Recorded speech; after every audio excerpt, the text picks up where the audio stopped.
Buenas tardes. Bienvenidas, bienvenidos todos a Casa América.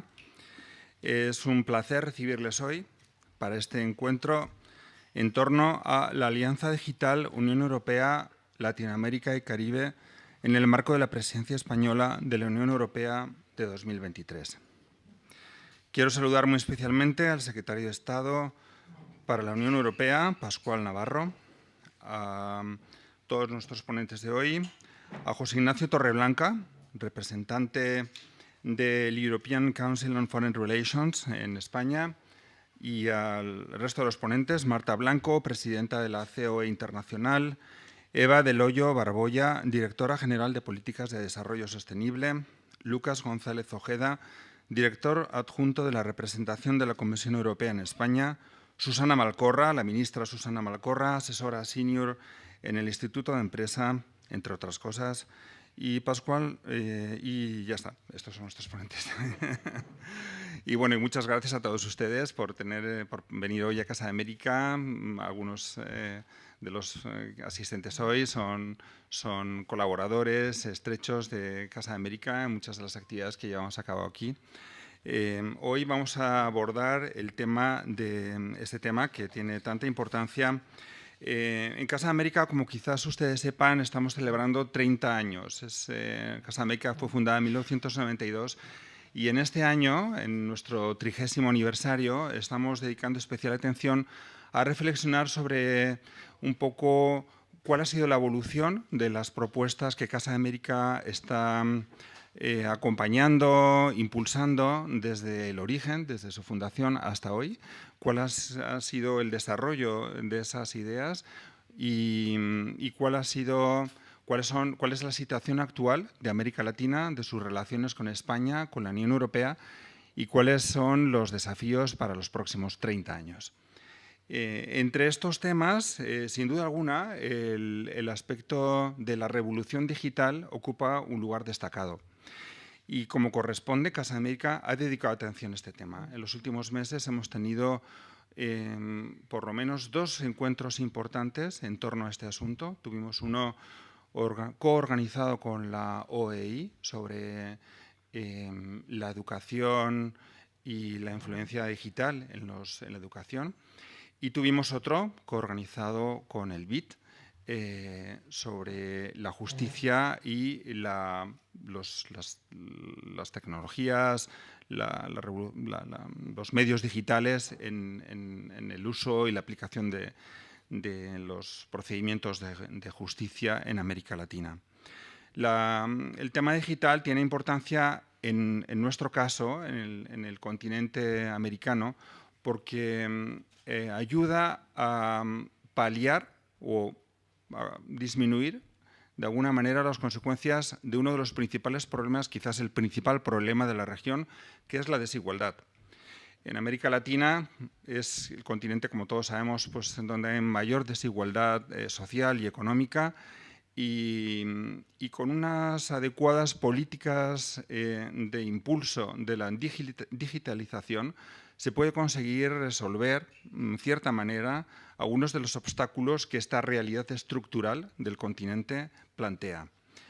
Y por eso pensamos que esta iniciativa, la Alianza Digital Unión Europea-América Latina, que fue propuesta en 2021 en una cumbre digital entre la Unión Europea y América Latina, entre los jefes de Estado de la Unión Europea y América Latina, esta alianza tiene todo el sentido porque permite ayudar a aquellos que son más vulnerables, a aquellos que habitualmente se quedan atrás en los impulsos, en los grandes proyectos, les permite incorporarse a las medidas que estamos impulsando para conseguir que el continente americano sea un continente más justo, un continente con una mayor equidad y un continente con una mayor prosperidad.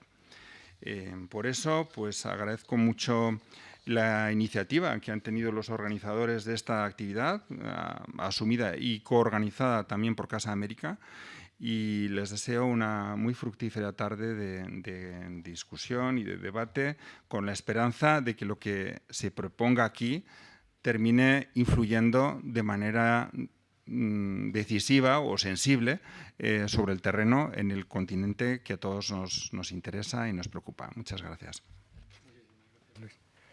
Pues muchísimas gracias también, por supuesto, a la Casa América, Luis, Ana, por ahí estás, por ayudarnos a organizar este acto. Estamos muy contentos de estar aquí. Por supuesto, a la Secretaría de Estado de la Unión Europea, al programa Hablamos de Europa, con el cual hemos estado trabajando tan estrechamente en este proyecto, y por supuesto a todas las personas que habéis venido hoy, incluyendo a nuestros ponentes y participantes en el debate. Hay quien sospecha que esta reunión es un proyecto secreto del Ministerio de Trabajo para ver quién no se va a coger puente y darle una orden, una medalla al mérito civil. Pero aquí estamos los resistentes del viernes por la tarde, a los cuales nos une, creemos, una pasión no solo por América Latina, sino también por los temas europeos y en concreto por los temas de conectividad y los temas digitales. Yo haré luego una pequeña introducción al debate, pero yo creo que es el momento entonces, si te parece, secretario, que te dirijas tú con tus palabras y así podamos podamos comenzar el debate. Por favor.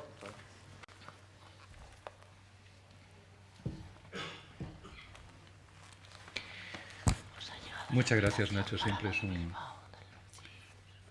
Se oye todo. Es que se me oye de repente. Siempre es un placer colaborar contigo.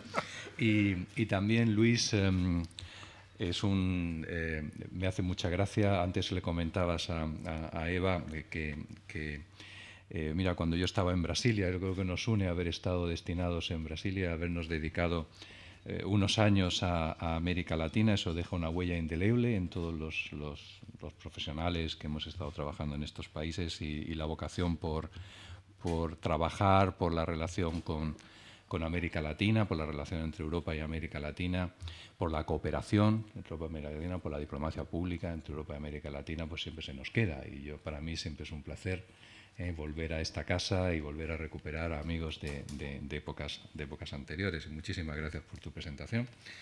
Bueno, es un placer, como digo, estar aquí con vosotros.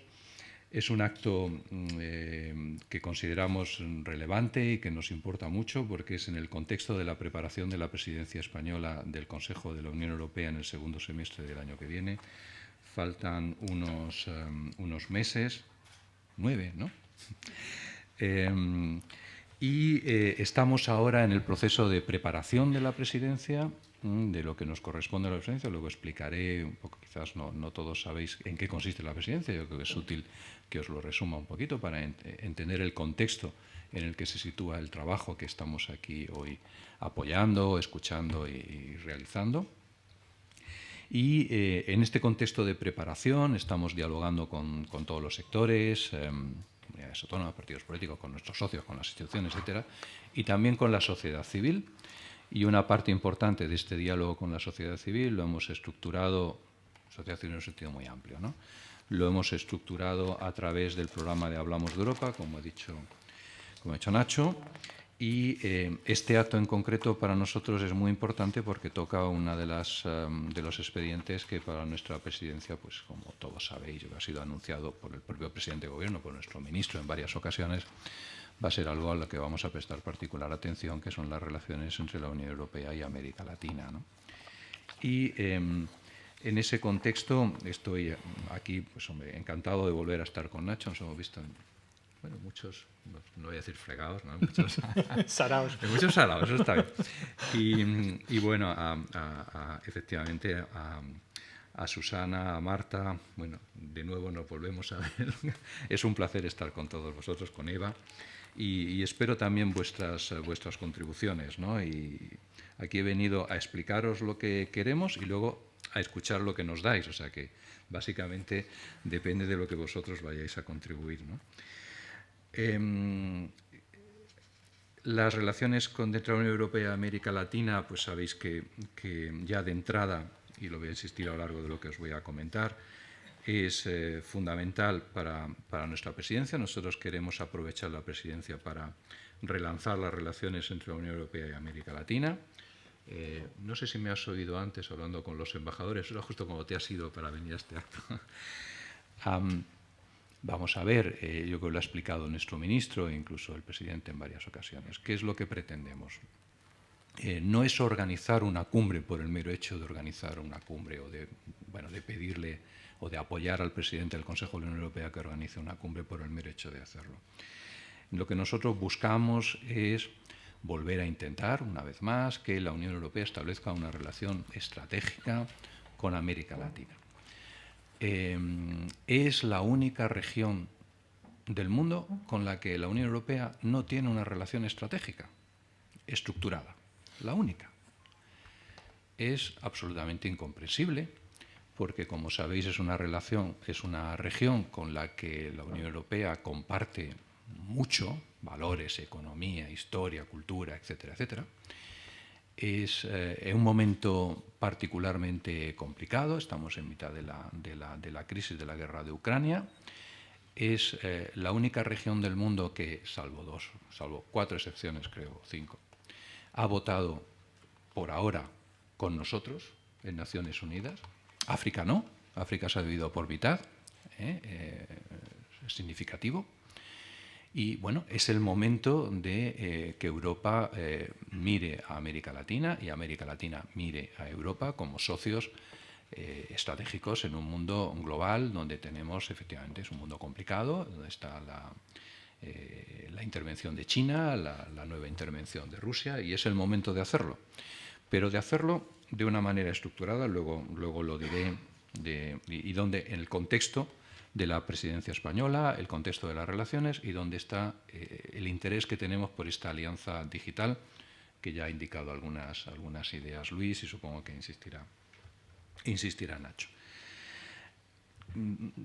No todos ustedes conocen lo que es la presidencia española del Consejo de la Unión Europea, entonces intentaré resumirles lo que es. No haré una exposición completa, antes he hecho una exposición un poco demasiado completa ante un auditorio distinto, y todos he dicho, muy completo, se ha entendido que era muy aburrido, muy largo. Luego yo intentaré centrarnos en esto. Como les he dicho, hemos empezado ya los preparativos. ¿Cuáles son los preparativos? Del programa de trabajo. Todavía no estamos fijando el programa de la presidencia, las prioridades políticas, etc. Lo que estamos haciendo es un seguimiento de qué expedientes calculamos que en este momento, con la presidencia actual, la postura, nos van a caer, en qué estado nos van a caer, cuáles creemos que necesariamente van a tener que ser impulsados, cuáles están en la agenda de todos. Ese es el trabajo en el que estamos haciendo. Como saben, ¿cuál es el contexto? Es la última presidencia completa de la legislatura europea. A ver, el Parlamento Europeo se disuelve en marzo de 2024 y hay elecciones al Parlamento Europeo en mayo del 2024. Entonces, el programa legislativo de la Comisión se completa prácticamente en diciembre, enero. En diciembre de 2023, enero, febrero es el último pleno del Parlamento Europeo 2024. Entonces, hay todo un programa legislativo de esta comisión que venía desde el inicio de la comisión, luego todo el programa legislativo que se ha desarrollado para reaccionar a las crisis que ha habido, la migratoria, la económica, la del COVID, la de Ucrania, etc. Y luego el programa legislativo añadido de la comisión como respuesta a la conferencia sobre el futuro de Europa. Entonces, hay todo un programa. Y lo que nos toca a la presidencia española, es la última, es completar ese programa. Todos esperan que España apruebe todos los expedientes de este programa, al menos los más importantes, y que o bien los apruebe en el Consejo o bien los apruebe en el diálogo con el Parlamento, que además, como es un Parlamento que es previo a unas elecciones, pues siempre es un Parlamento un poco complejo, vamos a dejarlo con ese adjetivo. Bueno, es una presidencia difícil, exigente, y que es un programa muy amplio y que va a atender a muchos aspectos, ¿no?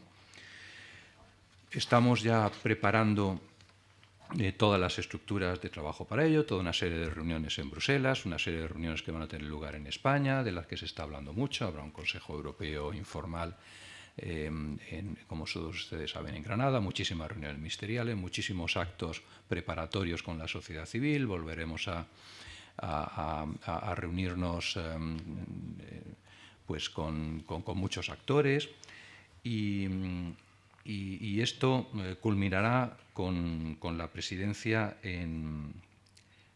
a principios, empieza en julio del año que viene. Bueno, estamos definiendo cuáles son los contenidos. Ya he dicho que nosotros heredamos todo este programa, que les he dicho, la agenda normal de la comisión, completarla, la verde, digital, muy importante, el elemento digital, el social, toda la respuesta a la crisis que les he dicho.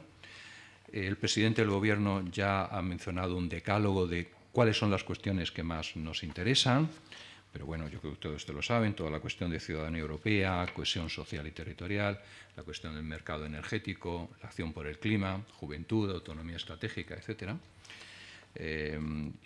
Igualdad, Europa emprendedora.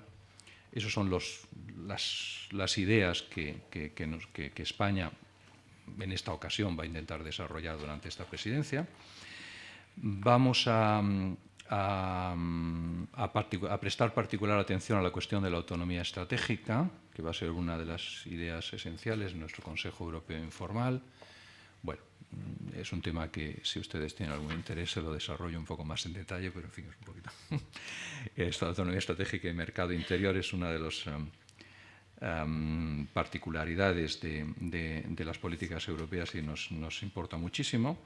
¿Y cuáles son los temas fundamentales que van a caer en nuestra presidencia para que vean el contexto un poquito? Pues nos van a caer muchos temas institucionales relevantes, la cuestión de Estado de Derecho, la ampliación de la Unión, la reforma de los tratados, en la que esperamos contar con inputs de algunos colaboradores. Nos van a caer en el trabajo de la presidencia asuntos económicos tan relevantes como la revisión de los planes de recuperación y reconstrucción, que saben que es fundamental, las reglas de gobernanza fiscal, toda la cuestión de la deuda, y una posible revisión del marco financiero plurianual para afrontar una cuestión muy importante que será la futura reconstrucción de Ucrania. Son todo temas extraordinariamente importantes. En las cuestiones sociales, España, bueno, prevemos que no se va a avanzar demasiado durante la presidencia checa y durante la presidencia sueca vamos a ver, no se prevé, pero queremos volver a retomar la agenda de género, la agenda de lucha contra la violencia de género, la agenda de juventud, toda la agenda social, ¿no? Uno de los temas más importantes que el año que viene estará en la agenda europea será toda la cuestión de energía y clima. Saben que es la gran discusión en este momento en los consejos europeos. Se avanza poco a poco. Las propuestas fundamentales al respecto estarán a finales de este año o a principios del año que viene. Precios de la energía, extensión del mecanismo ibérico, creo que les suena ya de tanto escucharlo. Y una reforma más profunda del mercado eléctrico, todo eso es fundamental. Y al mismo tiempo hay un debate sobre si se profundiza o no las políticas de lucha contra el clima. Yo creo que el gran debate en este momento es hasta qué punto se puede seguir insistiendo en las políticas de lucha contra el cambio climático, etcétera, al mismo tiempo que tenemos que atender a una emergencia energética. Este debate va a ser fundamental el año que viene y va a ser fundamental en el Parlamento Europeo, en muchos parlamentos nacionales.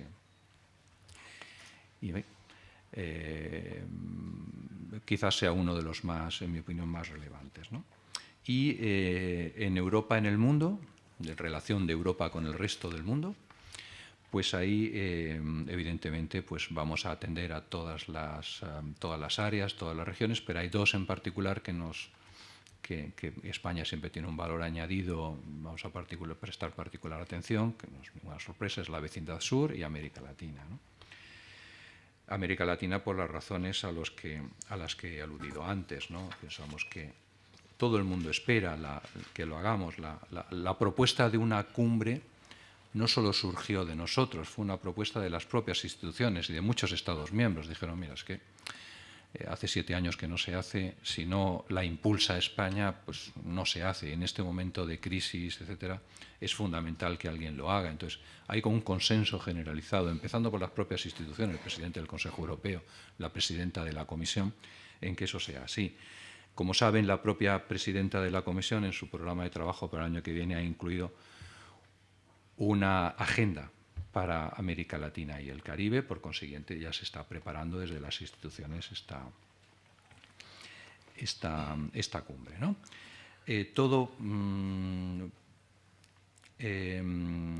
Todo parte de un roadmap que ha elaborado el alto representante, el señor Borrell, que ahora mencionaré, y hay unas primeras ideas, pero antes, naturalmente, se ha consultado a la parte latinoamericana, como bien saben, en la reunión de Buenos Aires que acaba de concluir, de ministros de Exteriores. En esta reunión, como saben, ha salido muy bien, ha habido un consenso en trabajar en estas ideas que les he expuesto, en este objetivo de relanzar el partenariado o de establecer un partenariado estratégico entre la Unión Europea y América Latina a través de una cumbre entre la Unión Europea y CELAC. Y recuerdo que, en particular, para lo que aquí han aprobado un párrafo sobre la alianza digital, donde dice: Ministers welcome ongoing work towards a digital alliance aimed at promoting a human-centered digital transformation focused on values and social inclusion, as expressed in the EU Global Gateway Initiative. Es decir, esta cuestión también está incluida. El roadmap presentado por el Servicio Europeo de Acción Exterior cuenta con 5 elementos para ver dónde está el tema digital, ¿no? Uno es un diálogo político reforzado, es decir, va a haber una cumbre y va a haber la idea de unas reuniones ministeriales periódicas. En segundo lugar, se quieren impulsar los acuerdos de asociación. Como todos ustedes saben, todavía están pendientes de concluir los acuerdos de asociación con México, Chile y Mercosur. La Comisión ya ha previsto concluir cuanto antes los acuerdos con México y Chile, si es posible. Mercosur no está en el programa de la Comisión su conclusión, pero bueno, está bajo debate. La cumbre no va a ser para concluir estos acuerdos, al revés. Es decir, lo que se pretende es que en el programa de trabajo esté todo ya completo y para en la cumbre pues desarrollarlo. Esa es un poco nuestra idea. Y luego, en tercer lugar, hay un partenariado para hacer frente a determinados desafíos globales. Básicamente es el verde, una discusión en materia de energía y clima, que yo creo que en este momento lo necesitamos. Digital, es ahí donde está, y hay que establecer una idea de establecer una alianza o un partenariado digital. De economía sostenible, de dimensión humana, es decir, volver a hablar de temas de relación que se llama people to people, ¿no? Relaciones en temas de juventud, en temas de educación, en temas de formación, etcétera. De seguridad interior, sigue habiendo un diálogo en materias de seguridad. Y aparte habría un diálogo sobre valores, sobre Estado de Derecho, sobre derechos humanos y sobre concertación en el ámbito multilateral, ¿no? Lo que les he mencionado antes de Naciones Unidas, en temas comerciales, en cuestiones climáticas, en tener un diálogo para tener posiciones comunes en materia internacional. Este es el plan elaborado por el Servicio Europeo y al que los Estados miembros les parece bien. Se ha consultado con los miembros de CELAC en Buenos Aires, también les parece bien. Estamos todos trabajando ya en Bruselas. España desea contribuir pues con pensamiento, con ideas a este roadmap, y en el punto digital es en lo que estamos, ¿no? ¿Cómo vamos a hacer una contribución a esta alianza digital que se desea que se apruebe en esta cumbre, en la cumbre que se va a organizar probablemente a finales de julio del año que viene, aunque la fecha la fijará el presidente del Consejo Europeo próximamente. La alianza digital. Bueno, la alianza digital consideramos en el Ministerio y en el Gobierno que es uno de los pilares. Yo creo que junto quizás con el diálogo energético, climático y el diálogo político y el de humano, yo creo que es una de las ideas fundamentales. Se ha hablado también de un diálogo económico más amplio, siempre hay un diálogo de negocios, pero el digital es particularmente relevante. ¿Por qué? Bueno, lo ha mencionado Luis en su introducción. Porque es fundamental para algo esencial entre las dos regiones, que es la conectividad. Yo creo que un partenariado sin una mayor conectividad no es real, y en este momento, para la conectividad entre las dos regiones, una alianza digital consideramos que es crítica y que es estratégica. Desde un punto de vista geopolítico, esta alianza demostraría todo el interés de América Latina y de la Unión, de que somos capaces de sumar esfuerzos y de que compartimos los mismos valores. Y luego, lo relevante de esta alianza digital es que tiene un impacto directo en la vida de los ciudadanos, ¿eh? Y que afecta a muchas otras políticas, pues, todo el tema de la ciberseguridad, todo el tema de las redes, afecta luego a las relaciones comerciales, a las relaciones económicas. O sea que tiene un impacto, es nuclear esta cuestión digital. Por eso es tan relevante que hayamos intentado hacer esta contribución. Luego, concreta el gran proyecto idea del Global Gateway. ¿Qué es el Global Gateway en América Latina? Pues es desarrollar la conectividad de Europa con América Latina y otras regiones como clara alternativa de una conectividad, dijéramos, no sospechosa como la que pretenden los chinos, una conectividad abierta. Bueno, en fin, es que estamos al mismo tiempo que discutiendo estas cosas mirando la reunión del Partido Comunista Chino. Luego en fin, yo creo que hay que ver cuál es el mensaje que nosotros queremos en comparación con el que ofrece China, que es un competidor, y que yo creo que es importante. Yo creo que esto sí que define, esta alianza sí que define el Global Gateway, lo que queremos hacer con el Global Gateway. Yo creo que esa es la parte importante. Bueno, eso es lo que quería, ponerles en contexto esta iniciativa. Hemos venido aquí primero a que nos presente el informe Nacho, que es lo que le hemos, no pagado, le hemos pedido que haga, a escucharos a vosotras y vosotros, que sois los que estáis más encima de estas cuestiones, tanto desde el Ministerio como desde fuera o desde la Comisión. Y un poco también a vosotros, ver qué opináis y que nos deis un input. A partir de aquí, nosotros vamos a seguir desarrollando estas ideas, vamos a presentárselas posteriormente a la comisión, ¿no? Y para que se vayan incorporando y ver cómo al final se concretan. Es algo, insisto, es algo nuclear al proyecto que nosotros pensamos que debería ser esta cumbre, es una de las iniciativas más emblemáticas. Y bueno, vamos a ver cómo la desarrollamos, qué opináis y vosotros también qué opináis. Muchísimas gracias. Muchísimas gracias.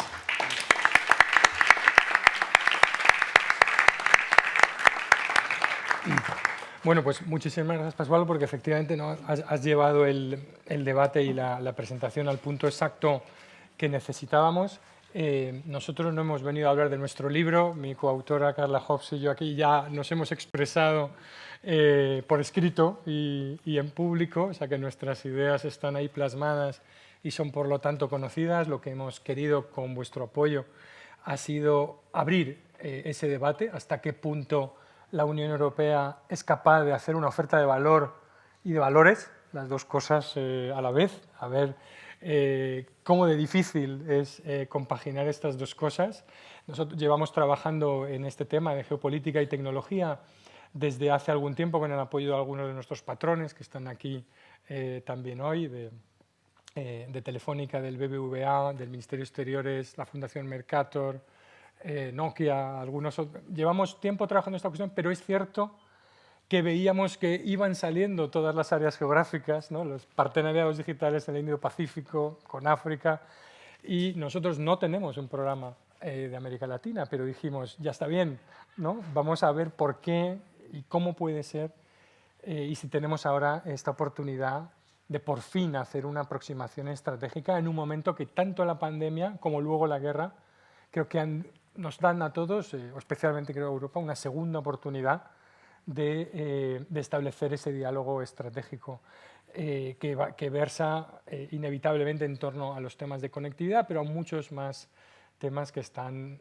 trazados y desbrozados, creemos, en ese trabajo y y que os agradeceremos los comentarios y las observaciones que queráis hacer, porque es una agenda que se abre a partir de ahora. Yo solo daré un dato antes de comenzar el debate y preguntarle a Susana, y es que uno de los datos que más nos ha llamado la atención es en una encuesta donde se pregunta en toda la región a qué se asocia China, es a la tecnología, y no a la barata. Ya no es un problema de tecnología barata, es una tecnología buena, es de calidad y a buen precio. Y sin embargo, cuando se pregunta por Europa, se habla de valores, derechos, sostenibilidad e inclusividad. Ese es el planteamiento en donde nos encontramos, el que no puede... Es un muy buen punto de partida tener los valores, pero ¿qué pasa si son vosotros los que tienen el valor, ¿no? Y los que añaden en términos de mercado, ¿no? Entonces, por eso quería empezar contigo, Susana, si te parece, porque bueno, hay muchísimas preguntas que tenía para ti, pero creo que, como nos decía este gran comunicador y político que era Alfredo Pérez Rubalcaba, decía, nunca se responde a lo que te han preguntado, sino a lo que querrías que te hubieran preguntado. Así es, así es. Entonces, yo te lanzo mis preguntas para que de ahí respondas. Si tengo suerte que alguna de esas, voy a averiguar si alguna de esas era de las que debería haberte o que te hubiera gustado que te preguntara, ¿no? Aunque son genéricas, ¿no, Susana? Gracias por estar aquí en primer lugar. Segundo, ¿qué quiere América Latina? ¿Cuáles son sus necesidades en materia tecnológica y digital?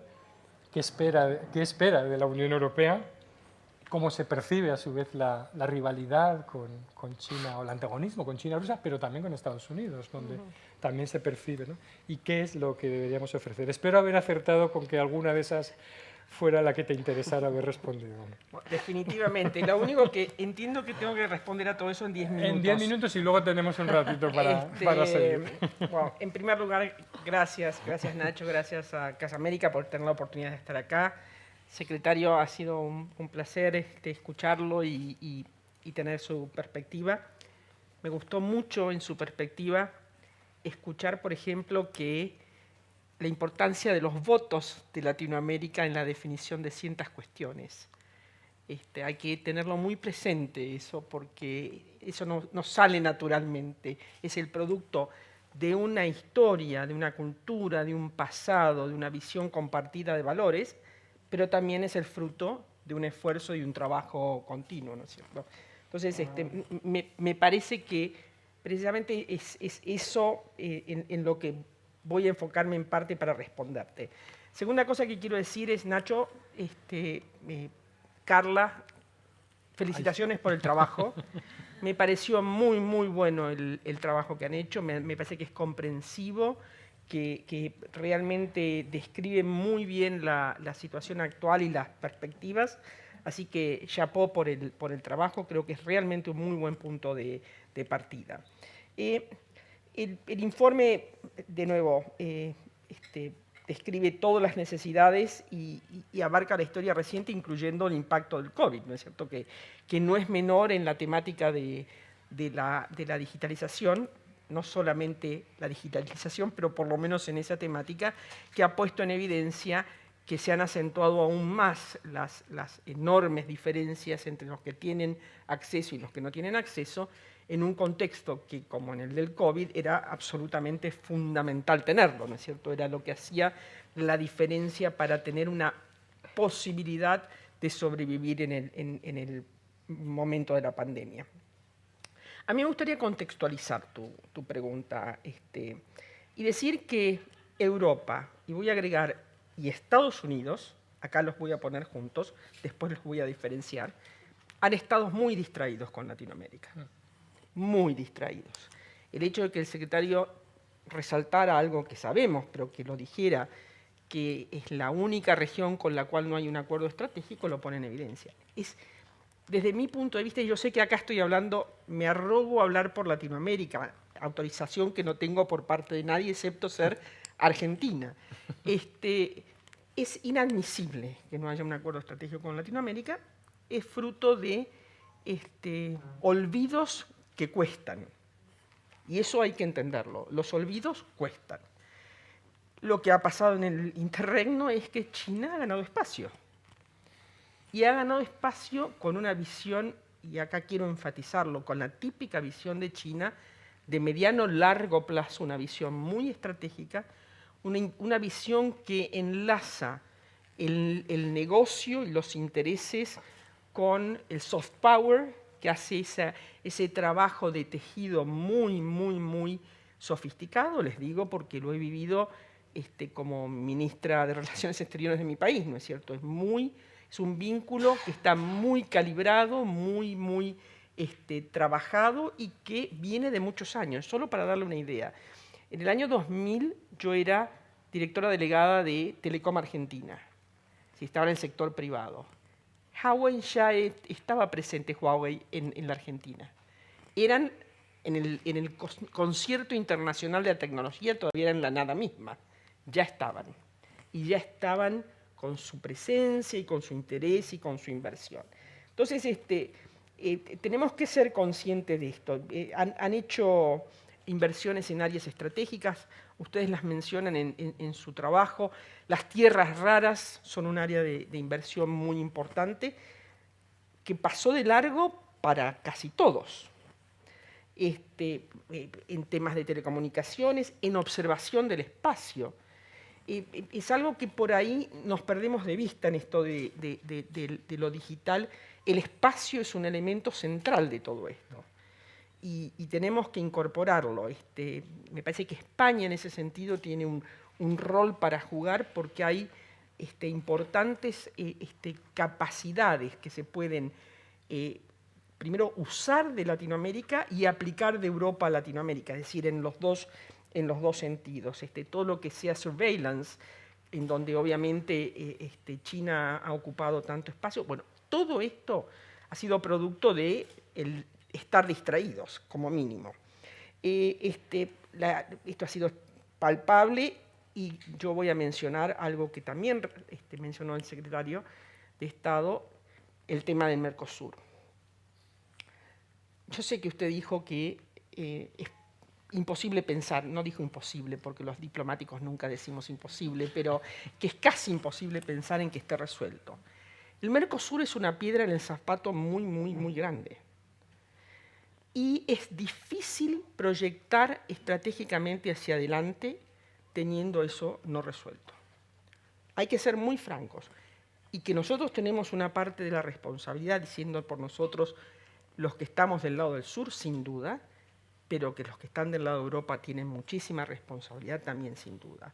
Y que el costo-beneficio de posponer la decisión del Mercosur sin previsión de fin es muy alto, tanto para Europa como para América Latina, para el Mercosur en particular. Entonces, estamos acá tomados por un sector de la agricultura y la ganadería en 1 o 2 países de Europa, un sector que representa una parte minúscula de la economía de Europa, que se puede resolver sin lugar a dudas si hay voluntad política con esquemas de subsidios que en Europa existen y que se pueden acentuar, y que no se hace, y que mientras que no se haga, pone en tela de juicio la voluntad en cualquier otro sector. Por eso lo menciono.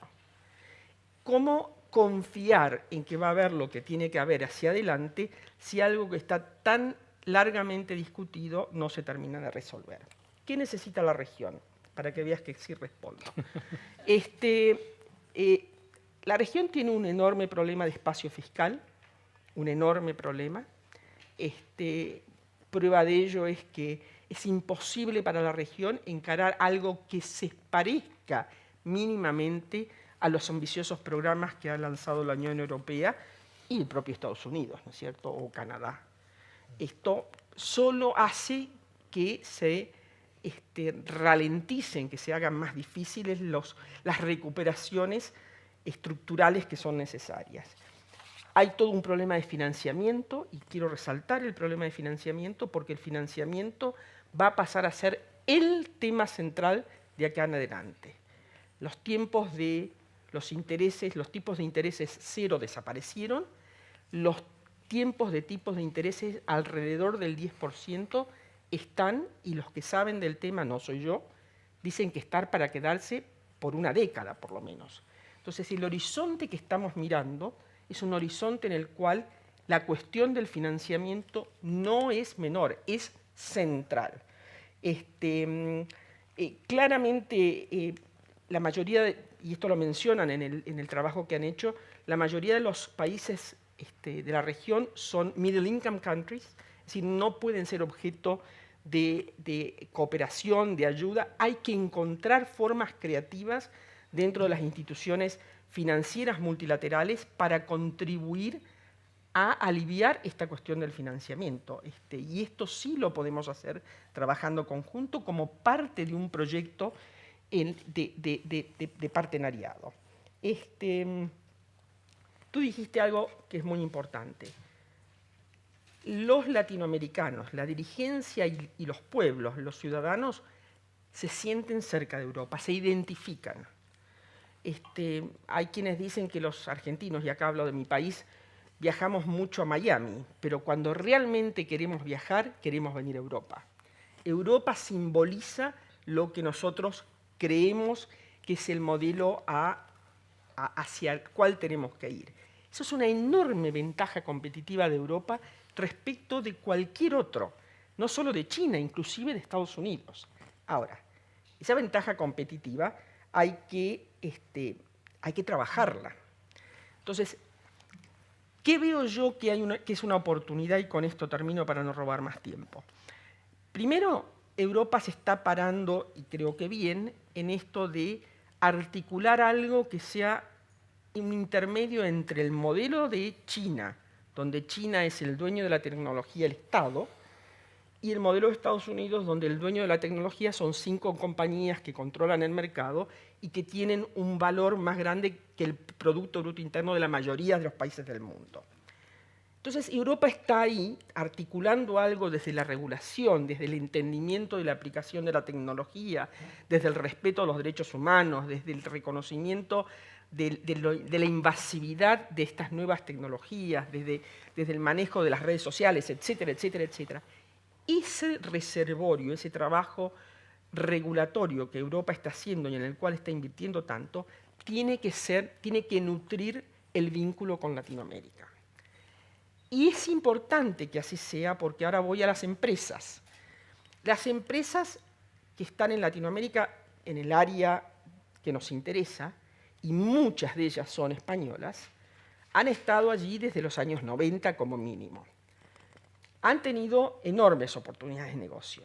Obviamente los ciclos en la región van y vienen, como en todas las regiones, probablemente en la nuestra más acentuada. Yo creo que tienen que mirar la integral en el tiempo. Discúlpenme, yo soy ingeniera, entonces uso esta figura. Tienen que mirar la suma de lo que han ganado a lo largo del tiempo. Sé que es difícil de vender esto a los accionistas, pero tienen que mirarlo porque si queremos proyectarnos hacia adelante, no lo podemos hacer solo con un partenariado a nivel político y a nivel de gobiernos. Hay que incluir a las empresas, y las empresas tienen que trabajar con la Unión Europea en esta cuestión de la solidificación de los marcos regulatorios para hacer entonces apuestas de largo plazo.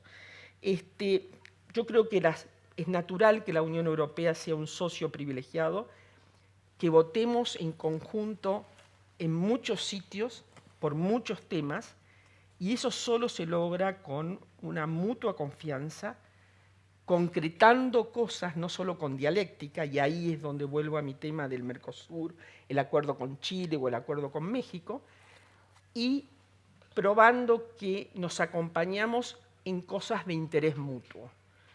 Y en esas cosas de interés mutuo, las necesidades que describí reclaman de una enorme presencia de la Unión Europea, dando apoyo en aquellas instituciones de tipo financiero que nos tienen que dar una mano especial en este momento. Acá llegué. Fantástico. Bueno, pues Lucas, lo tienes difícil porque como Susana ha respondido a todas mis preguntas, no vas a poder argumentar la doctrina Rubalcaba. Así que tendrás que responder, y además como representante público. Hemos hablado del qué, tenemos claro el qué, pero los instrumentos, el cómo, es algo en lo que la Comisión Europea tiene una propuesta, un proyecto, o está intentando desde luego desbrozar ese camino. Desde que en diciembre del año pasado se lanzó Global Gateway, se abrieron muchísimas expectativas, se generó muchísima atención, pero es la hora de empezar a verlo funcionar en la práctica, en los sitios también difíciles como son estos, ¿no? ¿Qué es lo que nos puedes contar sobre el cómo vamos a desplegar, cómo va a apoyar y con qué instrumentos la Comisión esta alianza, para que no sea solo una alianza, digamos, en el plano retórico, sino que realmente resuelva esos problemas concretos? Gracias. Bueno, muchísimas gracias, Nacho, muchísimas gracias a la Casa de América y muchísimas gracias por el papel, que creo que efectivamente, como decía Susana, es un papel estupendo que nos lleva a fundamentar muchos desarrollos sobre cómo puede evolucionar efectivamente esta cuestión digital en el ámbito de las relaciones entre Latinoamérica y la Unión Europea. Efectivamente, lo tengo muy difícil porque el secretario de Estado ya ha dicho muchas de las cosas importantes, o casi todas las cosas importantes, y Susana ya, para rematar, ha completado las cosas que yo creo que hay que decir. Pero bueno, voy a intentar ser muy breve. Yo creo que lo primero que hay que hacer es situarse en el año... Bueno, nos podríamos situar en cualquier momento, pero por situar en algún punto importante. En el año 2019, cuando la nueva comisión presenta su programa político, ya en ese momento el alto representante ya mencionó Latinoamérica como un factor importante a revitalizar las relaciones con Latinoamérica. Por lo tanto, yo creo que ahí ya estaba un germen, una semilla de lo que se podía hacer, de lo que se quería hacer por parte de la Comisión Europea y por parte de la Unión Europea en general, que no ha hecho más que confirmarse con el escenario geopolítico en el que nos encontramos, evidentemente. En primer lugar, porque yo creo que se ha abierto... Esto suena siempre muy grandilocuente y siempre cuando lo dice el alto representante, y lo repite mucho, yo creo que quizá no nos demos cuenta de la importancia que eso tiene, pero efectivamente estamos abriendo un nuevo capítulo de las relaciones exteriores en el escenario geopolítico del mundo. Y ahí yo creo que todos nos hemos dado cuenta de que es quizá un elemento importante de las relaciones económicas y de las relaciones de todo tipo, comerciales, sociales, políticas, energéticas, digitales, el factor de la compatibilidad en términos de valores. Esto yo creo que era algo que no teníamos tan claro antes de las cuestiones que han ido ocurriendo, pandemia, invasión de Ucrania, pero que yo creo que ahora se han confirmado. ¿Eso evidentemente es suficiente? No, no es suficiente. No quiere decir que sea... No es condición... es condición necesaria, pero también es condición suficiente. Pues no, no lo es. Pero sí que es algo que es relevante para el desarrollo de las relaciones que queremos tener. No es baladí tampoco. Por tanto, yo creo que estamos en un momento en el que estamos todavía haciendo el tránsito de la potencia al acto, ¿no? por decirlo de una manera aristotélica, llamémosle. No es baladí que la presidenta de la Comisión, en el discurso del Estado de la Unión, pusiera a Latinoamérica en el texto. Es decir, no es baladí que mencionara los acuerdos comerciales con México y Chile. No es baladí que hablara de regiones eurocompatibles. Es decir, son cosas que son importantes desde el punto de vista estratégico, porque yo siempre lo digo, muchas veces no se presta atención al discurso del Estado de la Unión, pero nos da muchas pistas sobre lo que va a venir. Efectivamente, como ha dicho el secretario de Estado, el programa de trabajo también lo refleja, el programa de trabajo de la Comisión. Y a partir de ahí tampoco es baladí que el alto representante haya saltado durante esta semana a Latinoamérica a relanzar, digamos, la reunión con CELAC, a poner las bases sobre lo que va a ser la hoja de ruta, como ha mencionado el secretario de Estado. Aquí tengo yo el texto de las conclusiones de CELAC y Unión Europea, y me parece que son, no sé si son 8 puntos, y yo me gustaría que todo el mundo que está aquí los leyera, porque creo que da muchas pistas y muchas claves de lo que va a ser el recorrido hasta la cumbre del año que viene en julio en Bruselas, ya bajo la presidencia española. Por tanto, eso es otra cuestión que yo creo que es muy importante. ¿Cómo se va a ir desarrollando? Que preguntabas, Nacho. Aquí yo creo que hay, a mi juicio, 3 patas importantes. La primera es la del, y también lo ha mencionado el secretario de Estado, la de apuntalar el diálogo político y hacerlo más estructurado, y ahí la hoja de ruta que plantea esta cumbre que ha habido pues es muy clara respecto de los pasos que hay que ir dando poco a poco hasta llegar a esa cumbre. Hay una parte que tiene que ver con los desarrollos sociales y económicos, también establecidos aquí, y también lo que tiene que ver con la pata comercial, por supuesto México, por supuesto Chile, Mercosur. Sabemos los problemas que hay, yo no me voy a meter en ellos porque sabemos, todos los que estamos aquí, yo creo que somos conscientes de lo que existe con Mercosur. Y a partir de ahí hay una cuestión muy relevante y que tiene que ver con el Global Gateway que mencionabas, y que es, desde luego, algo relacionado con lo que también mencionaba Susana, que es el tema de la financiación y la inversión, que son dos caras de la misma moneda. Hay un volumen de fondos que yo creo que es importante para lanzar, pero que desde luego necesita, sin duda alguna, como ha pasado en todos los programas de financiación de la Unión Europea durante los últimos años, la concurrencia del sector privado. Es decir, todos los programas de financiación de fondos de los últimos años nuevos que han surgido de la Unión Europea tienen un componente fundamental de partenariado entre el sector público y el sector privado. La Unión Europea pone recursos, pero evidentemente hay que involucrar al sector privado. De la forma en que se involucre en los distintos proyectos en el ámbito digital, o sea en el ámbito de la energía, en el ámbito de la salud, que están también establecidos aquí en este papel, de cómo se involucra el sector privado depende mucho de cómo se van a ir materializando cada uno de los proyectos. Pero a mí me parece que tenemos una oportunidad única, que es una ventana de oportunidad, como se suele decir, muy importante, porque todos los astros se han ido situando para que lleguemos a la relación, por fin, a una nueva relación entre la Unión Europea y Latinoamérica, y efectivamente nos hemos fijado en África, nos hemos fijado en Asia, y desde luego teníamos que volver la mirada a Latinoamérica, porque es una región que nos hemos dado cuenta que tiene unas oportunidades para ambas partes y que se basan sobre criterios que son comunes desde el punto de vista de los valores, de la democracia, de cómo afrontamos la visión del mundo, que son muy compatibles entre ambas y que yo creo que tienen una semilla de oportunidad grande y que vamos a ver cómo se va materializando en el futuro.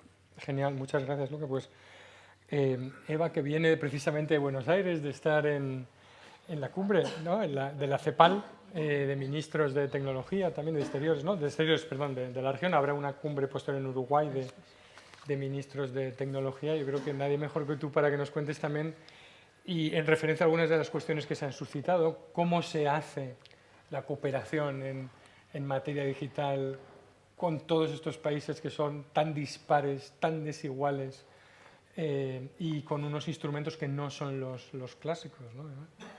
Bueno, pues muchas gracias por la invitación, por la organización, aunque sea viernes por la tarde. Los digitales somos comprometidos siempre y siempre estamos aquí.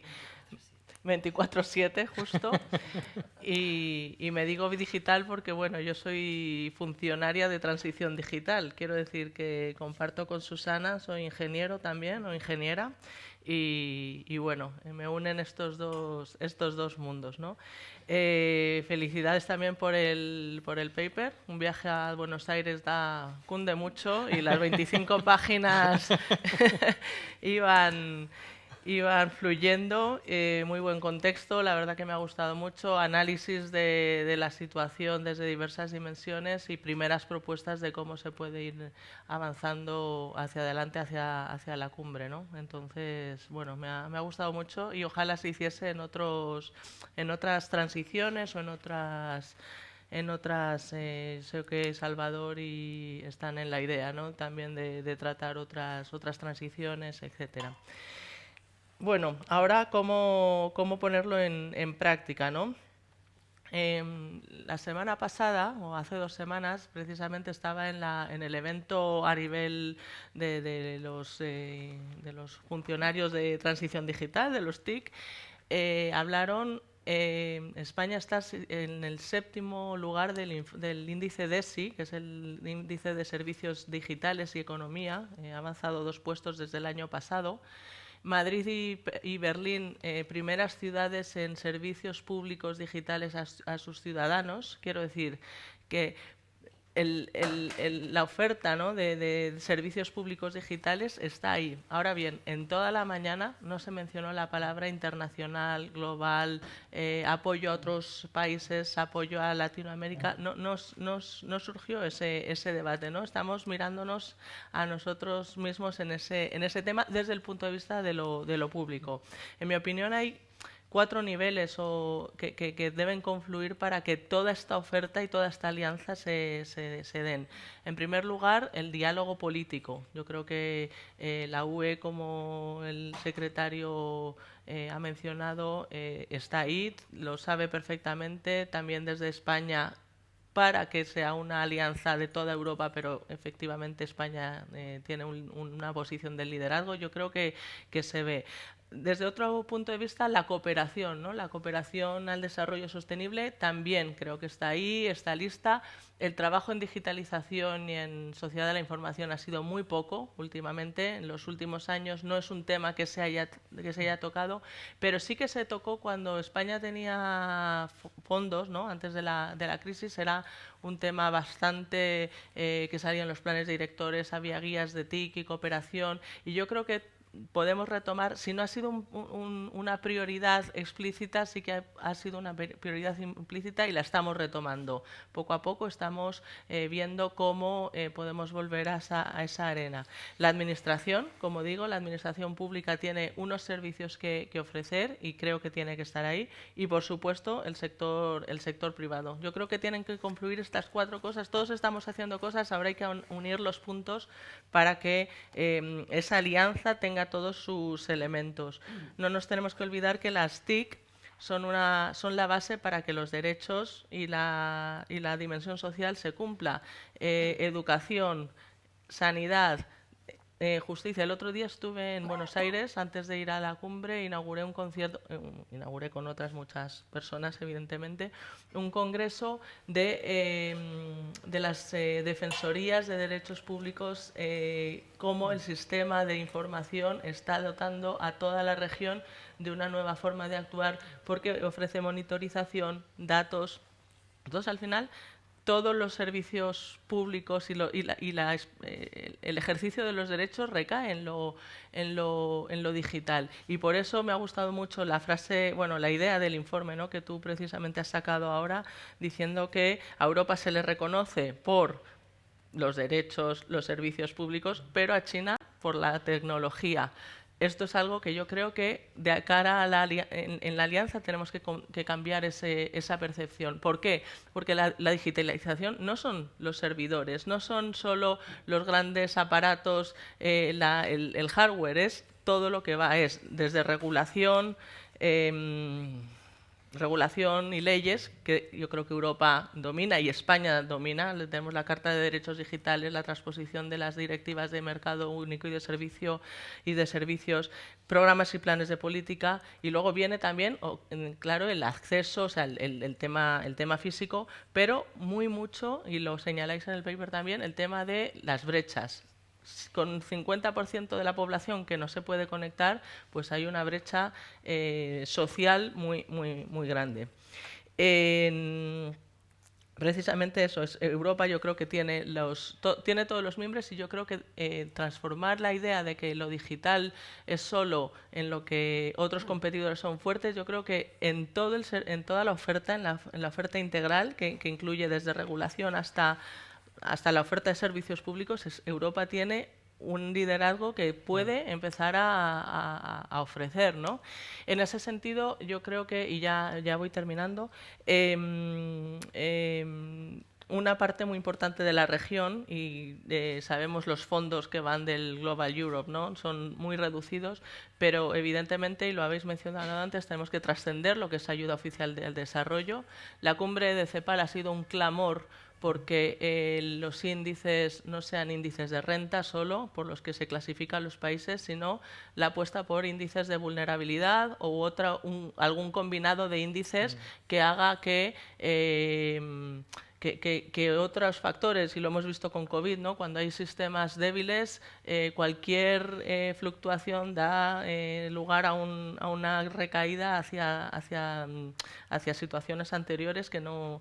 Y eso la Agenda 2030 yo creo que es completa, ¿no? Entonces tenemos que pensar en índices que tengan en cuenta las tres dimensiones y ver cómo se hace cooperación más allá de la ODE. Tenemos el nuevo índice, el TOSDI, el famoso, que estamos trabajando en ello, pero nos indica todos los flujos que son importantes para cooperar y para establecer diálogos, y vosotros habéis hablado mucho de valores compartidos y valor compartido, no me voy a detener. Entonces, los países en transición son los socios de la cooperación española y nuestro foco especial es ahí.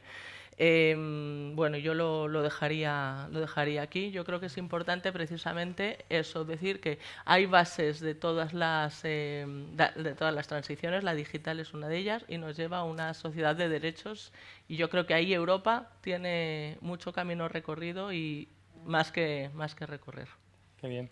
Muchísimas gracias. Pues quiero darle también, por supuesto, ahora la palabra a Marta, y también avisar que estamos casi en una reunión de amigos esta tarde, así que después de Marta, por supuesto, Pascual, si quieres intervenir, hacer algún comentario entre vosotros, pero me gustaría de verdad que tuvierais también un momento para escucharos, incluyendo también la coautora del trabajo, que seguro que a lo mejor también quiere hacer alguna pregunta, alguna observación en el panel. Marta, tú eres otra de las personas a las que, en vez de en un avión dedicarte a ver una película de vuelta en 12 horas de vuelo, te has leído este paper. Yo no sé qué tipo de deudas vamos a acumular ya con todos los ponentes de esta tarde, pero muchas gracias por haber utilizado también tus horas después de un larguísimo y intensísimo viaje para leer este trabajo y estar aquí con nosotros. De verdad, estamos muy agradecidos. Y, por supuesto, creo que las alusiones y la participación caen de suyo. Creo que no necesito hacerte ninguna pregunta, Vale. porque creo que la pregunta está en el aire, ¿no? De cómo podéis de verdad contribuir, cuál es el papel para las empresas europeas, españolas. Muy bien, muchas gracias. Sí, porque me iba a saltar un poquito la doctrina Rubalcaba. Yo, bueno, admiraba profundamente, ¿no?, a Alfredo Pérez Rubalcaba, pero es verdad que al ser la quinta, pues van surgiendo cosas, y entonces pues te van surgiendo nuevas ideas, ¿no? Bueno, en primer lugar, bueno, muchísimas gracias para nosotros como COE, como empresas españolas, estar en esta mesa de reflexión, de debate, pues nos parece muy interesante para aportar nuestro punto de vista, ¿no? Y en este sentido sí me gustaría decir, ya que esto se enmarca en el contexto de la presidencia del Consejo de la Unión Europea, que nosotros como empresas en COE también estamos haciendo un trabajo previo, porque creemos que las empresas españolas también podemos contribuir, alinearnos con la agenda del Gobierno como presidencia de la Unión Europea, y defender aquellas cuestiones, defendernos de y defender aquellas cuestiones que interesan a las empresas españolas, ¿no? En el caso de América Latina, yo creo que estamos en una fase, y lo estamos viendo con nuestros colegas europeos, lo hacemos desde COE en todos los eventos con otros colegas de otros países en los que participamos, y muy especialmente en Business Europe, con las organizaciones empresariales de países europeos, en la OCDE, donde, por cierto, 2 países de América Latina están en proceso de adhesión y nosotros participamos muy activamente. Estamos en la fase de, nunca había utilizado esta palabra, pero escuchándoos me ha venido, ¿no?, europeizar las relaciones con América Latina. Porque cuando se habla de América Latina en estos contextos, siempre se mira a España, ¿no? Pasa cuando estás en la administración. Yo he estado 27 años en la administración, llevo 4 años en COE, y cuando se habla de una reunión de América Latina siempre se mira a la representación española. Yo creo que eso tiene que cambiar. Yo creo que cuando se habla de América Latina, todos los que están participando en una reunión, sean de la nacionalidad que sean, en el caso de Europa, pues tienen que sentirse parte, comprometidos, ¿no? Eso es lo primero que quería decir, ¿no? Luego, comentaba el secretario, tenemos 9 meses, 8 meses. Hay una cita importante antes, no nos olvidemos, que no sé cómo encaja en esta hoja de ruta, que es la cumbre iberoamericana, con una cumbre empresarial también, que, por cierto, la COE tiene la Secretaría Permanente del Consejo Empresarial Iberoamericano y es quien organiza esa parte empresarial que siempre se desarrolla en el contexto de las cumbres iberoamericanas. Y eso van a ser 3-4 meses justo antes de... Entonces, puede servir para preparar el terreno, en fin, también que por nuestra parte también ahí querríamos saber de qué manera, cómo desde la parte empresarial siempre la cumbre iberoamericana podemos preparar el terreno para esta cumbre Unión Europea-América Latina que queremos, ¿no?, que sea un éxito. Las empresas españolas llevan muchísimo tiempo en América Latina, como lo comentaba la ministra Susana, efectivamente. Y además lo bueno es que está presente en sectores que son muy estratégicos. Y sectores que pueden contribuir a que precisamente la digitalización permee. Y permee de tal manera que se pueda cubrir esa brecha de la que estamos hablando, se pueda incorporar a muchos ciudadanos, estamos hablando, por ejemplo, de sectores como las finanzas, ¿no? Bancarizar a mucha población de América Latina, ¿no?, por ejemplo, o cuando comentabas los servicios públicos, ¿no?, empresas españolas que están en energía, en infraestructuras, bueno, todo lo que tiene que ver con las ciudades inteligentes y demás, ¿no? Toda esa digitalización pues, puede hacer que permee hacia la población, ¿no? En ese sentido, nos parece que el valor que puede aportar las empresas españolas es muy importante. Ahora, ¿qué necesitamos? Yo creo que son varios niveles. El primero, estamos hablando de Global Gateway. Para mí Global Gateway yo creo que nos ha comentado, tiene una particularidad muy interesante y es, nosotros siempre hemos dicho, oye, qué importante es la convergencia regulatoria. Es muy importante la convergencia regulatoria. Por favor, países de América Latina, países de otras regiones, es importante que converjamos. Pero no hemos puesto recursos para eso. Hemos hecho esa solicitud por el bien común general. Ahora, Global Gateway tiene cooperación técnica. Por lo tanto, podemos incorporar, podemos decir, tenemos recursos para que los marcos regulatorios, en el aspecto del que estamos hablando, de digitalización, pues puedan converger hacia los nuestros, que es verdad que están muy adelantados, que son muy exigentes, porque nosotros tenemos unos marcos regulatorios en materia de digitalización muy exigentes, muy sólidos, no es fácil llegar a ellos. Entonces, pedimos convergencia, pero aportamos recursos. Y luego, un segundo nivel son todos esos instrumentos financieros, de garantías y demás, para proyectos de infraestructuras de conectividad.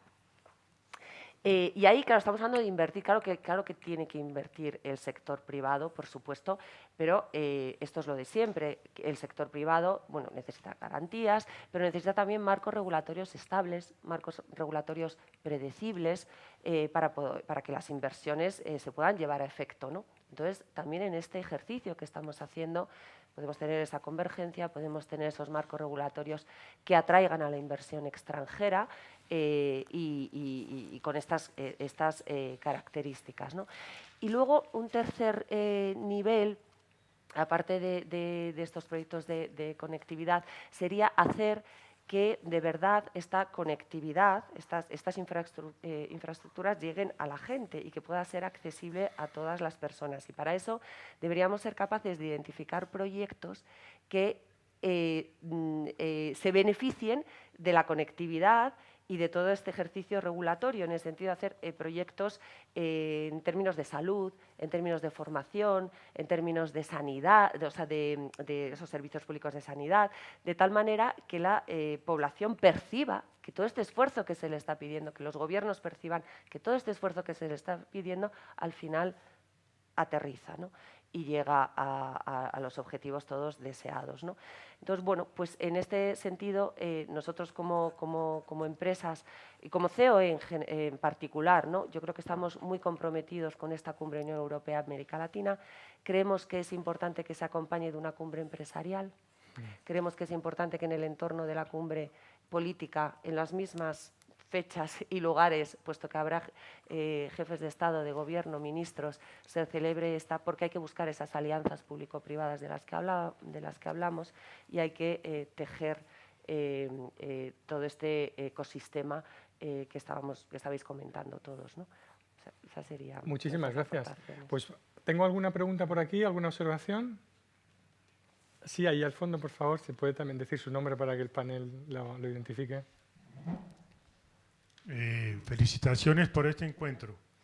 Me gustaría haber escuchado también propuestas más amplias o programas en los cuales se explicara cómo podría haber un sistema de conectividad a través de unos satélites o de unos cables submarinos o unos equipos que tengan que llegar a la población y que sean pues un principio para que se alivien otros problemas sociales o de salud o de educación.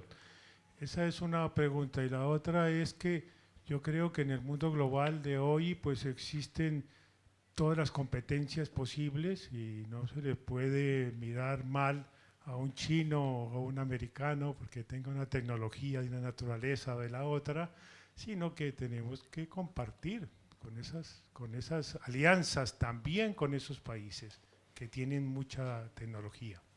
Entonces, a ver qué opinan de esto. ¿Alguna cuestión más? Y podemos agrupar...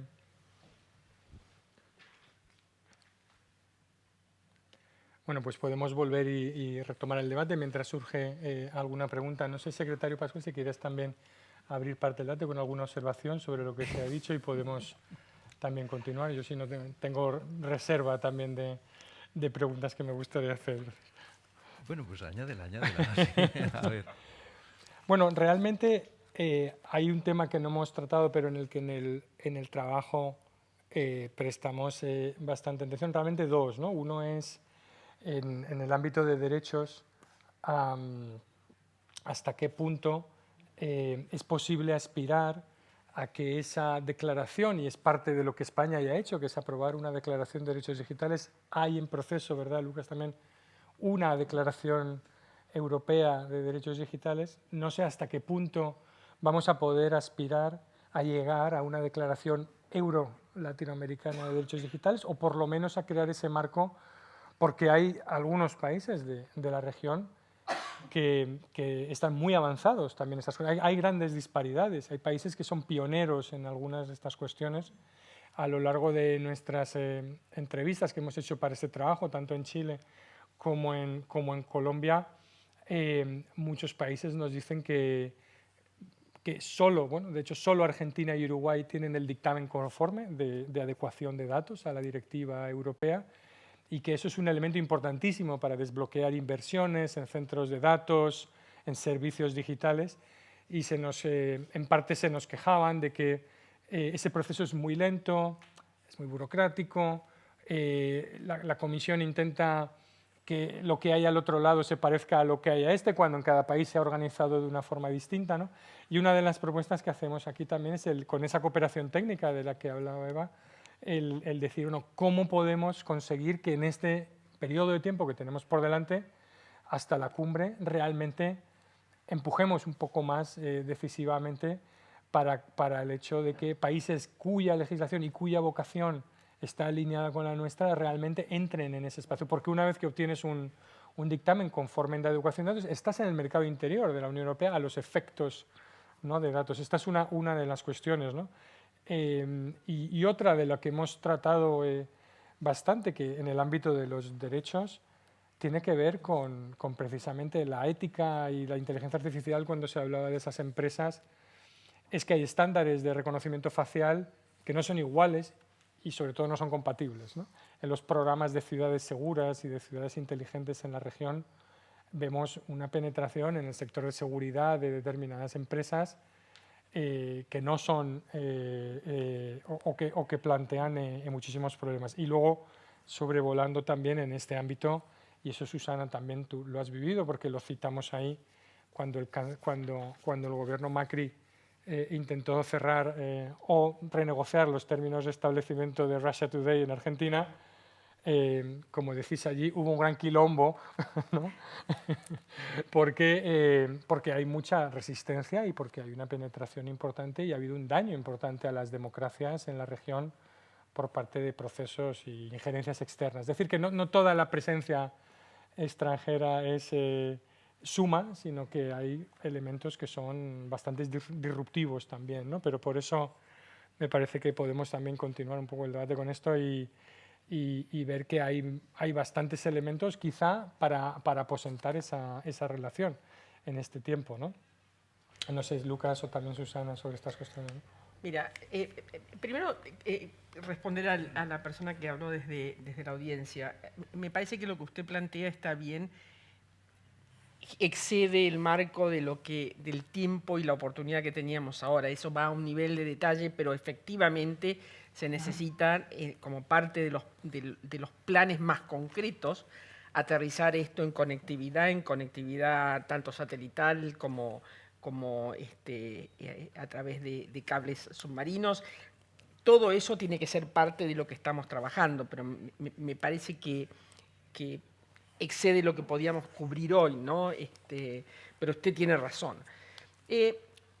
Me parece, Nacho, que esta cuestión de adecuar las normativas a estas tan importantes definiciones que ha hecho la Unión Europea es una cosa central de avanzar.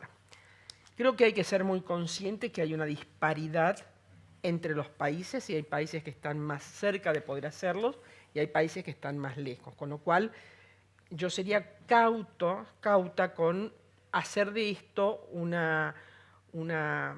principio que tiene que aplicarse urbi y orbi, que tiene que estar definido para la cumbre. Creo que un principio aspiracional sí puede plantearse y creo que en tanto y en cuanto ese principio aspiracional esté acompañado de la mano con cooperación, con ayuda concreta, por eso hablé tanto de la regulación. Yo casi incluí, en el concepto de regulación, incluí todas estas cosas para hacerlo más. Me parece que la regulación europea es de estándar del mundo, digamos, ¿no es cierto? Estados Unidos está lejos de la regulación europea, ¿no es cierto? Entonces, también hay que reconocer que tenemos que hacer una planificación y tener un recorrido para llegar ahí, pero definitivamente, si estamos hablando de un acercamiento que parte de principios y valores compartidos, esa aspiración tiene que estar incluida. Yo vería cómo poner lenguaje a eso, ¿no es cierto? Porque si lo pones como debe pasar ya, creo que divide, pero si dices esta es la aspiración, creo que une y que comparte. Hablaste de Rusia, yo no mencioné Rusia, efectivamente está en el trabajo que ustedes hicieron.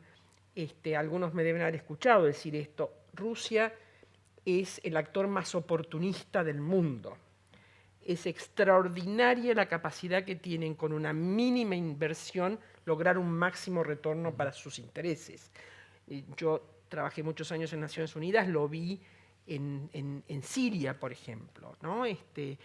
Entonces, efectivamente Rusia ha logrado en los últimos tiempos tener un impacto y una participación en la realidad de la región que no se veía desde la época en la cual el acercamiento entre Rusia y Cuba era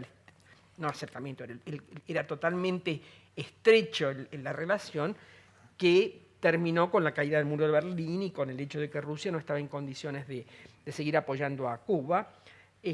No vamos a seguir con la historia, de ahí entró Venezuela, pero la verdad es que Rusia ha tenido una capacidad para aprovechar las divisiones que tenemos en la región y sobre todo las divisiones que se generaron por la situación de Venezuela, que ha hecho que hoy tenga una preponderancia y una influencia que excede ampliamente lo que le corresponde por mérito propio, ¿no?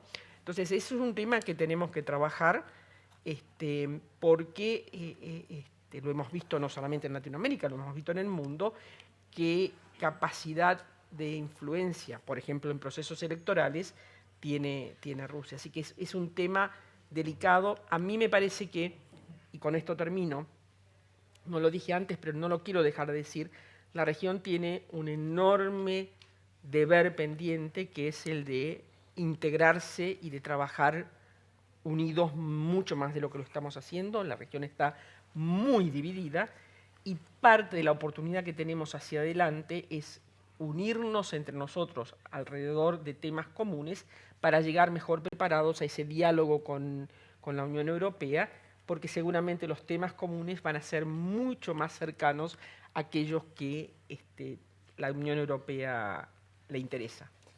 Un comentario sobre esto que es revelador, precisamente hoy que nuestro comisario Bretón ha tenido esta trifulca con el pájaro a costa de Elon Musk.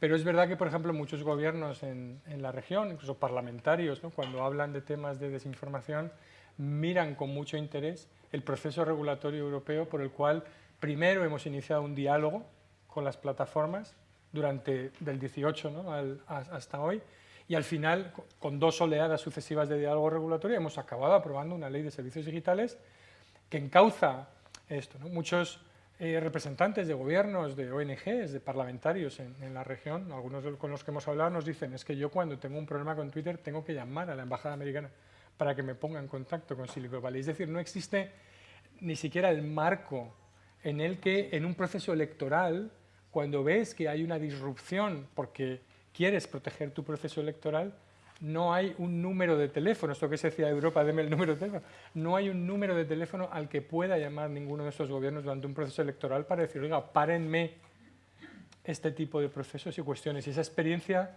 europea quizá puede ser una experiencia muy positiva, decimos también en el trabajo, a la hora de considerar la democracia como una infraestructura crítica, que hay que proteger en los mismos términos. Tenemos una elección en Brasil y en muchos otros países donde la gente ha dejado de creer en los resultados de las elecciones. Una cosa que era facilísima, que era contar votos, ha dejado de ser creíble en ese sentido. Y hay un gran papel europeo que comentamos, ¿no? Así que... Bueno, no. Sí, bueno, volveré a la pregunta, la única que ha habido del auditorio. La verdad es que es muy pertinente en el fondo. Es decir, bueno, esto en el fondo al final, ¿en qué se concreta? Es decir, ¿va a haber un cable? Vamos a partir de ahí. Es decir, hay que dejarlo claro. Es decir, a mí me paga el taxpayer español, ¿eh? Y yo trabajo para el bienestar de los ciudadanos españoles. Tengo mucha simpatía por los latinoamericanos, pero no me pagan ellos, ¿vale? Entonces, yo creo, vamos a hablar de un país iberoamericano, que es Portugal. Desea hacer un cable digital con Brasil, que es fundamental para el futuro de esas empresas y de los ciudadanos portugueses. Pero naturalmente no lo puede pagar. A mí me pasa lo mismo, es decir, aquí estamos muy cómodos en el mundo iberoamericano, están nuestras empresas, pues yo estoy convencido de que hay un límite a lo que podemos hacer en el mundo actual. Luego yo estoy convencido de que tengo que involucrar a Europa en las relaciones con América Latina. Es el futuro. Porque solo Europa puede pagar ese cable, que es importante para nosotros. Vamos a ser realistas. ¿Por qué estamos aquí? Porque creemos que solo Europa lo puede pagar. Y no solo Europa, sino no solo los fondos públicos, sino privados. Solo el Global Gateway puede pagar el enorme ejercicio que supone una alianza digital con América y además la Alianza Verde y todos los temas sociales que van acompañados. O sea, todo lo que es el futuro de las políticas nucleares en este momento que importan en España y que importan en Europa. Luego, por eso como dice Eva, tenemos que superar la mentalidad iberoamericana y pensar en una mentalidad euroamericana, ¿no? Y para ello pues tengo que convencer, lo ha dicho Susana claramente, tengo que convencer a mis socios europeos de poner su dinero en ello, ¿no? ¿Cuántos socios europeos hay en este momento que tienen interés en el mundo iberoamericano? En el mundo latinoamericano, pues pocos, ¿no? Como bien sabemos, el interés francés y alemán fluctúa según los gobiernos, el italiano fluctúa según los gobiernos, vamos a ver qué pasa, y la mitad de Europa piensa en otra cosa, ¿no? Entonces, aquí tenemos una cuestión importante, que es convencerles de que el futuro económico y de bienestar de los ciudadanos europeos pasa por una mejor relación con América Latina. Y ahí está la cuestión de Mercosur. Es decir, yo tengo el diálogo con todos mis socios europeos y muchos me dicen, pero es que es verdad que a mi sector X, a mi sector tal, no le va, tal, el medioambiental, no sé qué, tal. Pero tenemos que hacer una reflexión todos en Europa y ver el equilibrio global de la relación. Es decir, es evidente que al sector tal no, pero necesitamos una decisión política. Es decir, el futuro económico de Europa pasa por una mejor relación con otras áreas del mundo, en particular América Latina, en opinión nuestra, y ahí necesitamos lo que tú has dicho, más inversión, el marco regulador, etcétera, que es lo que podemos ofrecer, ¿no? Y del otro lado es lo mismo, es decir, yo no soy latinoamericano, tienen que convencerse ellos también. En Argentina tienen que convencerse de que un acuerdo comercial con Europa, pues hombre, hay que aplicarlo, hay que ver las excepciones, tienen que estar convencidos de que el futuro de sus ciudadanos pasa por tener ese cable con Europa, es importante, pasa por tener esa regulación común con Europa, que es importante, pasa por discutir, bueno, si en el fondo es mejor una alianza tecnológica con Europa o aceptar una relación, como la otra pregunta que ha hecho, que es muy pertinente, una relación tecnológica con China que es más barata y venderle las tierras raras a cambio de esto, etcétera, etcétera. Bueno, es una decisión también. Es decir, aquí no estamos patronizando a nadie, aquí estamos ofreciendo una relación que yo estoy absolutamente convencido de que a largo plazo es la única sensata para el desarrollo económico y por consiguiente el bienestar de mis ciudadanos y de los ciudadanos europeos. Y Latinoamérica tiene que estar convencida de lo mismo y apostar por lo mismo. Bueno, yo creo que es de lo que estamos aquí debatiendo. El tema digital es muy importante, al final son esos programas concretos, son esas cuestiones económicas concretas que has mencionado. El foro de negocios es fundamental, es decir, aquí estamos siguiendo un poquito el modelo de lo que Europa ha hecho con África. Estamos replicando exactamente el modelo, ¿no? Porque en Europa hemos descubierto que sin una relación con África no podemos seguir adelante, ¿no? Como futuro colectivo, ¿no? Y de bienestar de nuestros ciudadanos. Luego aquí hemos hecho lo mismo, entonces estamos replicando el tipo de proyección de futuro que queremos con África, lo estamos proyectando con América Latina y por eso están estas propuestas en estos temas de seguridad medioambiental, climático, energético y digital, que es muy importante, ¿no? Bueno, en Europa acabamos, completo tu última pregunta, ¿no? Acabamos de aprobar en el Consejo una buena parte de la agenda digital que estaba prevista en este programa, como bien saben, la Digital Market Act y la Digital Services Act. Estamos ahora en discusión difícil con el Parlamento. Y el despliegue de 5G y toda una serie de iniciativas, y ahora estamos en la siguiente fase, preparar la siguiente, que es inteligencia artificial, datos, ciberseguridad, etcétera, etcétera. No para, la agenda digital es fundamental en Europa. Y es fundamental la proyección exterior, de nada sirve la tecnología, tú lo has dicho, el espacio, está todo muy unido, ¿no? Y ahí no nos lo podemos comer nosotros solos. Es que eso es evidente, que o tenemos una alianza con el resto, con Estados Unidos, con América Latina, con África, o no, o al final nosotros solos no podemos. Esa es la cuestión de debate básica, ¿no? en las relaciones con América Latina. Pues nos damos un turno final en 5 minutos y cerramos ya. Eva, me has pedido la palabra y luego Marta, y ya si quieres Lucas, y cerramos ahí, ¿vale? Bueno, era una cuestión mucho más, la verdad, técnica y que hablamos mucho de la Carta de Servicios Digitales, de las nuevas directivas y demás. Se nos olvida lo que hemos dicho, que en Latinoamérica las brechas y las tasas de no conectividad. Entonces, Europa también ha sido una pionera, y España en concreto, yo creo, en la legislación. Recordemos que la Carta de Derechos Digitales no tiene fuerza normativa, o sea, no tiene fuerza, es una carta, pero sí que hay leyes que han puesto las bases para que España tenga una conectividad 5G y para que esté extendido, que es la Ley de Telecomunicaciones del 85, en la que se garantizaba que todo el mundo tenía que tener un punto de acceso, y eso no lo tienen otros servicios, no lo tenía la electricidad, no lo tenía... y para mí forma parte del paquete de bienestar de España, ¿no? de la década de los 80, donde se instauraron pues las bases del estado de bienestar. Eso fue parte. Y eso yo creo que también nos tenemos que fijar en la legislación de base de Europa y todo el paquete, respondiendo también a la pregunta, no es lo mismo. No es lo mismo tener una alianza con actores que no garantizan los derechos, el derecho de datos, el derecho de, bueno, lo explicáis muy bien en el paper, que con actores sólidos que garantizan garantizan o dan unas garantías de principio a fin de todo el proceso. Y también las empresas españolas, bueno, son muy fuertes en conectividad y en desarrollo de servicios públicos digitales. Tenemos experiencia, vamos, ya lo digo, que Madrid es la ciudad número 1 ahora mismo en su carpeta ciudadana. Se ha creado una carpeta ciudadana desde el gobierno que tiene todos los documentos en móvil, bueno, impresionante. Quiero decir que son empresas grandes, las grandes Teleco, y también todas las desarrolladoras de software, las que yo creo que conocen muy bien los procesos, conocen muy bien la legislación europea, y yo creo que ahí también se hace mucha influencia, conociendo los procesos y desarrollando los servicios públicos, y así se hace mucha de valores compartidos. Al final, si tú eres capaz de poner en online los servicios, es porque conoces todos los derechos que van asociados. De acuerdo. Pues Marta, por favor.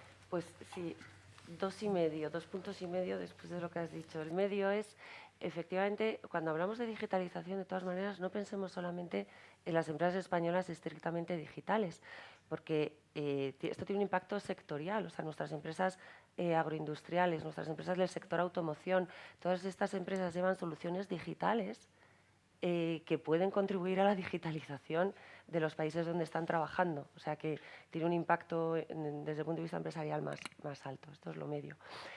Un punto es sobre los proyectos. Es verdad que hemos hablado de un megaproyecto, pero aquí sí me gustaría indicar que esta es una de las tareas más complicadas que hay, levantar proyectos, la identificación de proyectos. O sea, eso no es tarea fácil, o sea, es una tarea muy complicada. Cuando hablamos de la financiación siempre parece que tenemos aquí una bolsita donde empezamos a sacar proyectos y repartimos. Eso no es así. Identificar un proyecto que sea interesante, que tenga impacto, que se pueda financiar, que se pueda bancar, o sea, que sea bancable. O sea, esto no es nosotros vamos a ir con proyectos, sino que sean proyectos que que se los apropien los gobiernos. O sea, esta es una parte. Entonces, ¿a quién necesitamos? Necesitamos también a instituciones regionales. Y aquí estoy para la identificación de esos proyectos. Aquí estoy pensando en instituciones multilaterales, estoy pensando en la Secretaría General Iberoamericana, estoy pensando en instituciones que están en la región y que pueden ayudarnos a la identificación de esos proyectos. Y el último punto, no me puedo reprimir porque no lo he hecho antes, de hablar de Mercosur. Me parece fundamental, después de tantísimos años, decía antes, que se llegue. Y a mí, yo sinceramente conozco el expediente, pues probablemente se me escapen muchas cosas, pero bueno, he estado en la administración comercial mucho tiempo. Yo no entiendo, y me imagino que será fácil la respuesta, cómo en el debate, en el discurso del Estado de la Unión, no se puso Mercosur no se mencionó Mercosur. Yo sigo sin entenderlo. Que probablemente haya una razón obvia. Por supuesto que conozco las dificultades, o sea, lo sé, pero no sé por qué ni se mencionó. Pero lo dejo ahí.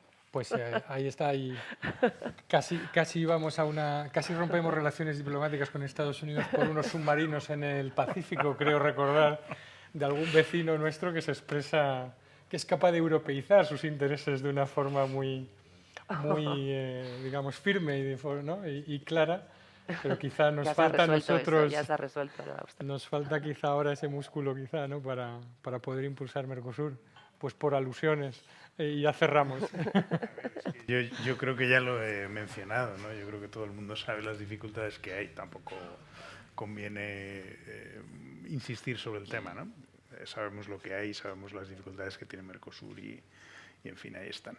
Yo simplemente quería decir, puesto que se ha mencionado el tema de Rusia, de China, de la competencia con otros países, yo creo que hay una cosa, y vuelvo al inicio de lo que comentábamos, que todos, o al menos los europeos lo tenemos claro, y como decía el secretario de Estado, quizá pues otros lo tengan que tener también claro, que es que los vínculos económicos no son neutrales.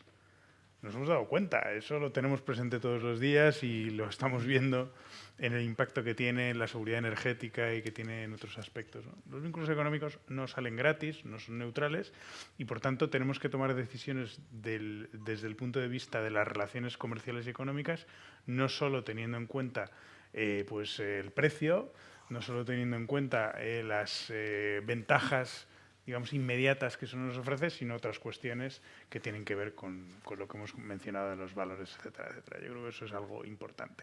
Desde luego, el tema de la seguridad jurídica que mencionabas es fundamental. Es decir, para las inversiones la seguridad jurídica es algo clave. Y por último, sí que me gustaría también decir que respecto del acceso al mercado único, siempre la Unión Europea, y ahí no podemos titubear, es muy exigente respecto de la equivalencia regulatoria. Yo que vengo del mundo del sistema financiero, el sistema financiero exige escrúpulo en la equivalencia regulatoria para que se pueda acceder de alguna manera o gozar de las ventajas del mercado único. Y eso yo creo que es importante que lo mantengamos. Estupendo, pues yo creo que con esto podemos concluir aquí con un aplauso para los ponentes y otro aplauso para el público. Que vamos a proponerles para la medalla al mérito digital para todos. Gracias a todo el mundo. Muchísimas gracias.